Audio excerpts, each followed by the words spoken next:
Hey heroes and விஜிலண்டிஸ், இதுதான் உங்கள் Beast comics. இரவில் பயணிக்கிறவங்கள பாதுகாக்கிறதுக்கு இந்த மூன் நைட் அடுத்து யாரை வேட்டையாட போகிறாரு பார்க்கலாமா?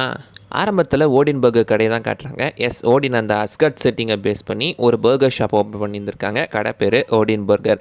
அண்ட் அங்கே பார்த்தீங்கன்னா ஒருத்தர் உங்களுக்கு இந்த ஃப்ரைஸ் வேணுமா அப்படின்னு சொல்லி கேட்டு ஒருத்தர்கிட்ட ஃப்ரைஸ் கொடுத்து விடுறாரு. அவர் வெளியே நின்று சாப்பிட்டுட்டு இருக்க அந்த இடத்துல நம்ம மூன் நைட்டோட கார் வந்துட்டுருக்கு. என் காருக்குள்ளே சாப்பாடை கொண்டு வராத அப்படின்னு அவர் சொல்லும்போது டக்குன்னு அவர் காருக்குள்ளே ஏறிடுறாரு. பார்த்தா மூன் நைட்டோட காருக்குள்ளே அவரும் நம்ம மிஸ்டர் நைட்டும் உட்காந்து பேசிகிட்டு இருக்காங்க.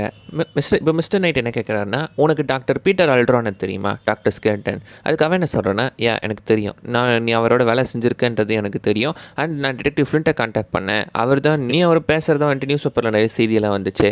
அண்ட் அவர் தான் இந்த மீட்டிங்கை அரேஞ்ச் பண்ணார். நான் உனக்கு எப்படி உதவி பண்ணணும் அப்படின்னு கேட்க அவர் என்ன சொல்கிறாருன்னா, நான் ஒரு ஸ்லீப் ரிசர்ச்சில் வேலை செய்கிறேன். பீட்டரும் எனக்கு வந்துட்டு ஒரு மென்டார் மாதிரி. நீ அவரோட ஒர்க்கை கண்டினியூ பண்ணல அப்படின்னு நான் நினைக்கிறேன். நம்ம 2 பேரும் சந்திக்கிறதுக்கு ஒரு காரணம் இருக்குது. அண்ட் அவரோட சாவுக்கும் ஒரு காரணம் இருக்குது. அதுக்காக என்ன சொல்கிறாருன்னா, நீங்களும் பீட்டரும் சேர்ந்து ஒரு தூங்கும்போது அவங்களுக்கு ஏற்படுற ஒரு நியூரலாஜிக்கல் அட்டாக்ல வேலை செஞ்சுட்டு இருந்தீங்கன்னு எனக்கு தெரியும். இது ரெண்டும் ஒன்றான்னு எனக்கு தெரில. ஆனால் நம்ம இப்போ பேசிக்கிட்டு இருக்கிற ஆள் ராபர்ட் மார்க்மேன். அவனுக்கு ஒரு வைரல் இன்ஃபெக்ஷன் ஏற்பட்டதுனால அது அவனுக்கு ஜெனட்டிக் இஷ்யூஸை ஏற்படுத்தி பீட்டர் அவனை வச்சு தான் ஒரு எக்ஸ்பிளைன் பண்ணிக்கிட்டு இருந்தார். அவனுக்கு சிகிச்சை கொடுத்துட்டு இருந்தார். அந்த இன்ஃபெக்ஷனால் அவன் மியூட்டேட் ஆகப்பட்டான். நீ ஒரு விஷயத்தை ஞாபகம் வச்சுக்க, சில நேரம் நம்மளால் எல்லா விஷயத்தையுமே கண்ட்ரோல் பண்ண முடியாது.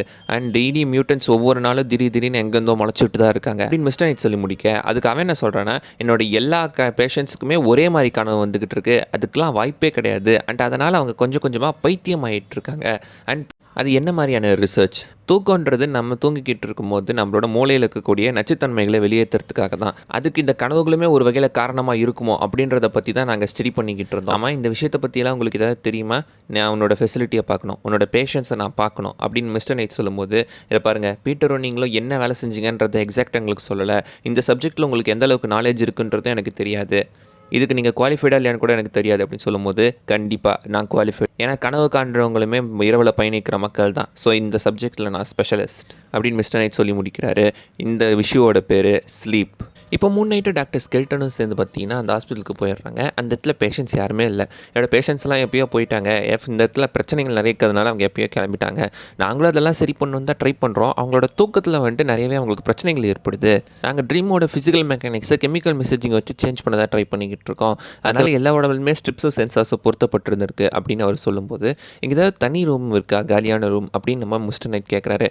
ஆமாம் இருக்குது, நாங்கள் அதை யூஸ் பண்ணுறதில்ல. உண்மையை சொல்லணும்னா அந்த ரூம் ரொம்பவே நாத்தடிச்சிட்டு இருக்கோம். இதுக்கு முன்னாடி இருந்தவங்க என்ன பண்ணாங்கன்னு கடவுளுக்கு தான் தெரியும் அப்படின்னு சொல்லும்போது, அந்த ரூம் உள்ளேருந்து லாக் பண்ண முடியுமா? ஆமாம் முடியும், ஆனால் நான் அந்த ரூம் எடுத்துக்கிறேன் அப்படின்னு மிஸ்டர் நைட் சொல்கிறாரு. நீங்கள் என்ன பண்ணுறதா இருக்கீங்க மிஸ்டர் நைட் அப்படின்னு சொல்லும்போது, தூங்க போகிறேன். இந்த இடத்துல அதுதானே பிரச்சனையாக வந்துட்டு இருக்கு இந்த பில்டிங்குள்ளே. எதிரியே வேணும்னே நான் என் மண்டைக்குள்ளே விட போகிறேன். அவன் என்னை வந்து பார்க்கட்டும், அப்போ தான் நான் என்னால் அவனை பார்க்க முடியும் அப்படின்னு சொல்லும்போது, இதுதான் உங்கள் பிளானா? உண்மையிலேயே இது கொஞ்சம் பைத்தியக்காரத்தனமான பிளான் தான். உண்மை தான். நீ இங்கே தான் தூங்க போறியா அப்படின்னு சொல்லும்போது, நான் ராத்திரியில் தூங்க மாட்டேன்ப்பா, நான் என் சப்ஜெக்ட்ஸை வந்து நைட்டில் மானிட்டர் பண்ணுவேன், பகலில் தான் தூங்குவேன் அப்படின்னு அவர் சொல்கிறாரு. பேஷண்ட்ஸ் யாராவது இங்கே நைட்டில் வருவாங்களா அப்படின்னு கேட்கும்போது, ஏங்க நீங்கள் கவனிக்கிறீங்களா இல்லையா, அப்போல்லாம் அவங்களாம் இப்போ ஹாஸ்பிட்டலில் இருக்காங்க. ஒருத்தர் தூக்கத்தில் இருக்கும் போதே அவன் விரல அவனே கடிச்சிக்கிட்டான். இன்னொருத்தங்க சீக்கிரமே எழுந்திரிச்சு இந்த இடத்த விட்டு ஓடியே போயிட்டாங்க அப்படின்ற மாதிரி அவர் மென்ஷன் பண்ணிட்டு இருக்காரு. இது வரைக்கும் நான் பார்த்ததுலேயே ரொம்ப எக்ஸ்ட்ரீமான ஒரு பிரச்சனைனா அதுதான். எப்படி எல்லாத்துக்கும் ஒரே கனவு வரும்னு என்னால் தெரிஞ்சுக்க முடியல. நிறைய சைக்கோ ஆக்டிவ்ஸாலேயே கூட இது என்னன்னு கண்டுபிடிக்க முடியல. இங்கே ஏதோ ஒரு பிரச்சனை நடந்துக்கிட்டு இருக்கு. ஆனால் பீட்டருக்கு தான் இது எல்லாமே விஷயம் என்ன தெரியும் அப்படின்னு சொல்லும்போது, மிஸ்டர் நைட் என்ன சொல்கிறாருன்னா, அந்த ரூம்குள்ளே போயிட்டு நீ உன் ஆஃபீஸ்க்கு போ, நான் இப்போ வேலை பார்க்க போகிறேன் அப்படின்னு சொல்லி அந்த தனி ரூமுக்குள்ளே அவர் மட்டும் போய் பார்த்தீங்கன்னா படுத்துடுறாரு. படுத்துட்டு, கான்ஷியோ நான் சொல்கிறத உனக்கு கேட்குதில்ல, என்னை தூங்க வை அப்படின்னு அவர் சொல்கிறாரு. மிஸ்டர் நைட்டுமே தூங்கிடுறாரு. திடீர்னு அவருக்கு பக்கத்துலேருந்து ஏகப்பட்ட காளான்கள் முளைக்கிற மாதிரி, அப்புறம் திடீர்னு அவர் செப்பரேட்டாக ஒரு தனி உலகத்துக்குள்ளே போயிட்டு இருக்காரு. முழுக்கவே காளான்களால் உருவாக்கப்பட்ட உலகம் மாதிரி இருந்துட்டு இருக்கு. ரொம்ப வித்தியாசமான ஒரு இடமா இருந்துட்டு இருக்கு. அண்ட் மிஸ்டர் நைட் இப்போ மூன் நைட்டாக மாதிரி அந்த இடத்துக்குள்ளே இறங்குறாரு. இறங்கி பார்த்தா அந்த காளான்களால் செய்யப்பட்ட உலகம் அதுவே பார்த்தீங்கன்னா ஒரு தனி ரியலம் மாதிரி இருந்துகிட்ருக்கு. ஒரு தனி டைமென்ஷன் மாதிரி முழுக்கவே காளான்களும் இந்த ஃபங்கஸால் உருவாக்கப்பட்ட ஒரு உலகம் மாதிரி இருந்துகிட்ருக்கு. மூன் நைட் அந்த இடத்துல இறங்கி அதுங்களாம் அவர் அட்டாக் பண்ணும்போது அதுங்கிட்டலேருந்தெல்லாம் கொஞ்சம் கொஞ்சமாக எஸ்கேப் ஆகிட்டு இருக்காரு. அந்த ஃபங்கஸ்லேருந்து ஒரு கை மாதிரி ஒன்று பிடிக்க வர அதையும் அடிச்சுட்டு அந்த இடத்துலேருந்து எஸ்கேப் ஆகி போகிறாரு. போய் பார்க்கும்போது தூரத்தில் யாரோ நிற்கிற மாதிரி தெரியுது. பார்க்குறதுக்கு ஒரு ஹாலோகிராம் எஃபெக்ட் மாதிரி தெரியுது. அவன் என்ன சொல்கிறான்னா, என்னால் தூங்க முடியல, என்னால் எந்திரிக்கவும் முடியல அப்படின்ற மாதிரி பார்த்தீங்கன்னா அவன் பார்த்துட்ருக்க. திரும்பி பார்க்குறான். அவன் கண்ணு முழுக்கவே பார்த்தீங்கன்னா அந்த ஃபங்கஸால் பாதிக்கப்பட்ட மாதிரி இருந்துகிட்ருக்கு. அவன் என்ன சொல்கிறான்னா, நான் இந்த இடத்துல மாட்டிக்கிட்டேன், நான் எங்கே இருக்கேன்றது எனக்கே தெரியல அப்படின்னு சொல்லிட்டே இருக்கும்போது மூன் நைட்டுமே ஏதோ ஒரு இடத்துல விழுந்துட்டு இருக்கிற மாதிரி தெரியுது. அவரது இடமே பார்த்தீங்கன்னா தூக்கி போட்டு பந்தாடிக்கிட்டு இருக்கு. திடீர்னு ஒரு இடத்துல குதிக்கிறாரு. அந்த இடத்துல தரம் முழுக்கவே முகங்கள் மாதிரி இருந்துட்டு இருக்கு. அந்த முகத்துல இருந்து வெளியே நான் தூக்கத்தில் கனவு கண்டுட்டு இருக்கேனா இல்லை நான் செத்ததுக்கு அப்புறம் கனவு கண்டுகிட்டு இருக்கானா அப்படின்னு அவன் சொல்லிக்கிட்டு இருக்கான்.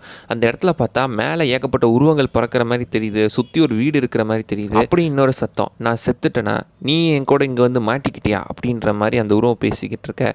எனக்கு உதவி பண்ணு அப்படின்னு அவர் சொல்கிறாரு. நான் செத்துட்டேன்னு தான் நினைக்கிறேன், ஆனாலும் என்னால் கனவு காண்றது நிறுத்த முடியல அப்படின்னு சொல்லும்போது அவர் முன்னாடி ஒரு பெரிய உருவம் ஒன்று இருந்துகிட்டு இருக்கு. எக்ஸாக்ட்லி பார்க்குறதுக்கு ஏதோ ஒரு என்டிட்டி மாதிரி இருந்துகிட்டு இருக்கு.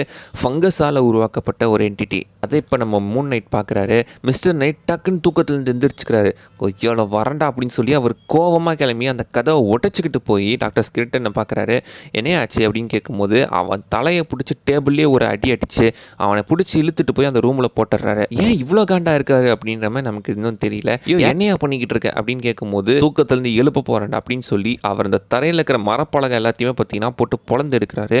உள்ளுக்குள்ளே எவனோ ஒருத்தனை துணியில் சுற்றி ஒரு டெட் பாடியை வச்சுருந்துருக்காங்க. அந்த டெட் பாடி அழுகு நிலைமையில் இருக்குது. பூராமே எலி அரிச்சுக்கிட்டு இருக்கு. இதை பார்த்து டாக்டர் ஸ்கெல்டன், இவன் என்னோட one of the first test subject, இவனை நான் ரெக்கார்ட் பண்ணல, இவனை நான் கிரீக் லிஸ்ட்லேருந்து கண்டுபிடிச்சேன். நான் அப்போ தான் எனக்கு ரொம்பவே லேட்டாக தெரிஞ்சுது இவனுக்கு ஆல்ரெடி இவனோட மூளையில் ஒரு ஃபங்கல் இன்ஃபெக்ஷன் இருந்துகிட்டு இருக்கு. தூக்கத்தில் கனவுல இருக்கும்போதே அவன் செத்துட்டான் அப்படின்ற மாதிரி அவர் மென்ஷன் பண்ணுறாரு. இது யாருக்கும் தெரியக்கூடாதுன்னு நான் நினச்சேன், அதனால தான் இவனை இந்த இடத்துலேயே போட்டு புதைச்சிட்டேன் அப்படின்னு அவர் மென்ஷன் பண்ணுறாரு. மிஸ்டர் நைட் என்ன சொல்கிறேன்னா, அவனை பாடுறாடி, இந்த இடத்துல நீ தான் அவனை போட்டு புதைச்சிருக்கு. அவன் மூளையே பயங்கரமாக அழுகி போயிருக்குடா, இதுக்கெல்லாம் காரணம் நீ தான். அவனோட கனவுகளில் தான் நீ இப்போ சுவாசிச்சுக்கிட்டு இருக்க அப்படின்ற மாதிரி மூன் நைட் சொல்கிறதோட இந்த இஷ்யூ பார்த்தீங்கன்னா முடியுது.